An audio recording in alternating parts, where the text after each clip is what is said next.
When we're talking about writing the equations of parallel and perpendicular lines, remember that parallel lines have the same slope.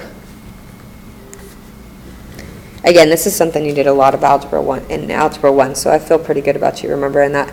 The slope of two perpendicular lines are negative reciprocals, or opposite reciprocals. Okay. So let's just go ahead and look at a couple examples down here. Question number 1. I want the equation of a line that passes through this point and is parallel to this. What is the only thing that I need from this equation? The slope. The equation of my line, if it's parallel, is going to have the same slope. So what is the slope of this line? It's 1/2. Once you know that, it's just like what we did on our last notes. M is 1/2. Here's my point. -4, 2. I can plug it into my equation. Y equals 1/2 x plus b. Plug in y and plug in x.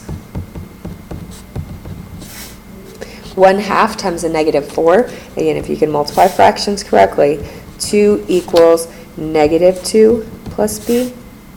Be careful here. Add 2 to the other side. B equals 4. The equation of your line, y equals 1/2 x plus 4.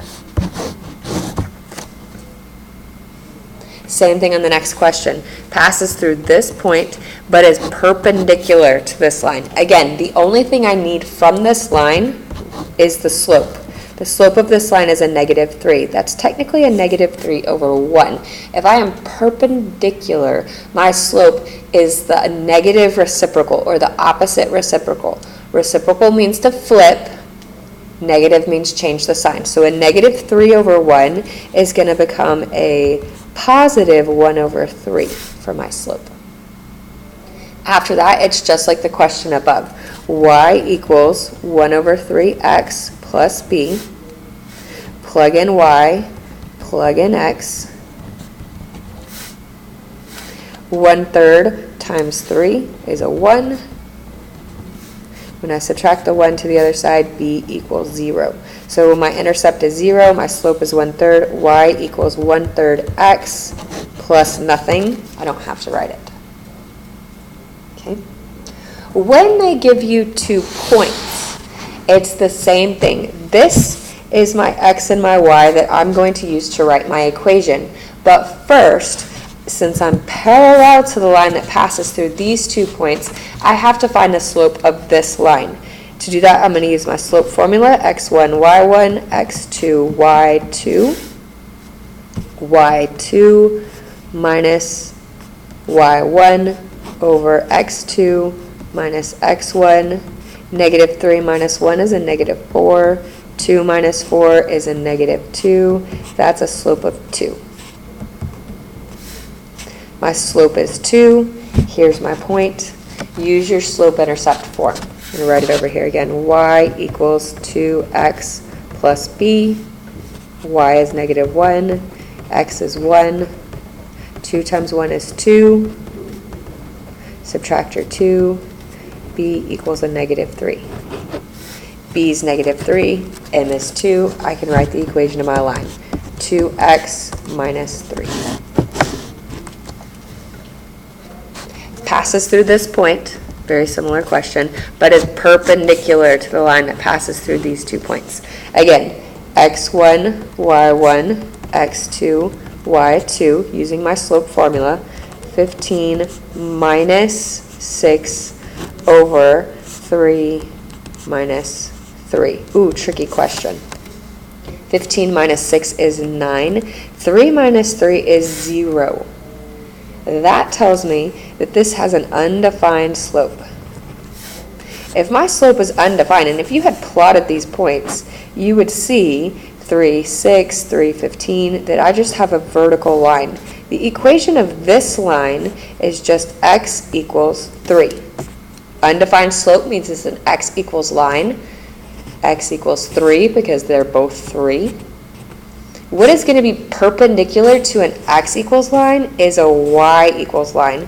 And if I want my point to go through 4, 7, what is y going to equal? Y equals 7. Slope of 0, opposite of undefined is a slope of 0.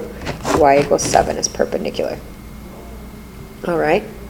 Sometimes you're going to have to do a little bit of work on your equation first. So before I can do anything with this, again, passes through this point, perpendicular, I need to know the slope of this line, but it's in standard form. I'm going to have to solve for y before I can do anything. So to do that, subtract your x to the other side. That gives me 5y equals a negative x plus 6 divided by 5. Okay. Now look how ugly this is. The good news is you do not care about that at all. All you need to know from this equation is what is your slope. Slope here is a negative 1 over 5. But I'm going to be perpendicular to that. So if I'm perpendicular, again, negative reciprocal. If I flip 1 over 5, I get a 5. If I change the sign, I just get a positive 5. So m is going to be 5. Slope is 5. Point is to negative 2. Again, I can plug it into my equation. Y equals mx plus b. Again, plug in your x and your y. Negative 2 equals 5 times 2 plus b. Negative 2 equals 10 plus b. b equals a negative 12. M is 5, b is negative 12. Plug it into your equation. Y equals 5x minus 12. Last question. Okay. Passes through this point and is parallel to the line with an x-intercept of negative 3 and a y-intercept of 5. How does that help us? So two things you could do here. You could kind of plot it out and use that to help you, or you could still do your slope formula. The x-intercept and the y-intercept are just points. X-intercept is the point negative 3, 0. The x-intercept is where y equals 0. The y-intercept is where x equals 0. So now I have my 2 points. I can still do x1, y1, x2, y2, y2 minus y1, x2 minus x1. Slope 5 over, that becomes a plus 3. Parallel tells me that my slope is going to be the same. Passes through this point, I can do my same formula. Y equals 5 over 3x plus b. Plug in x, plug in y. 1 equals 5 over 3 times 6 plus b. Again, if you remember anything about multiplying fractions, 3 goes into 6 twice. 5 times 2 is 10. 1 equals 10 plus b. Subtract the 10. That gives me b equals negative 9. b is negative 9. m is 5/3. My equation, y equals 5/3 x minus 9.